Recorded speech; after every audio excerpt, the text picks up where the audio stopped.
बिस्मिल्लाहिर्रहमानिर्रहीम। अस्सलाम वालेकुम। इंफॉर्मेशन जोन उर्दू में खुश आमदीद। T20 रैंकिंग जारी, रिजवान कैरियर की बेहतरीन पोजीशन पर आ गए।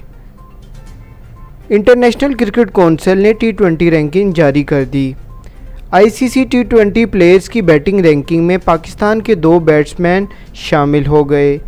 बाबर आजम की रैंकिंग में एक दर्जे तनज़ली के बाद दूसरे से तीसरे नंबर पर चले गए, जबकि ऑस्ट्रेलिया के एरन फिंच दूसरे नंबर पर आ गए।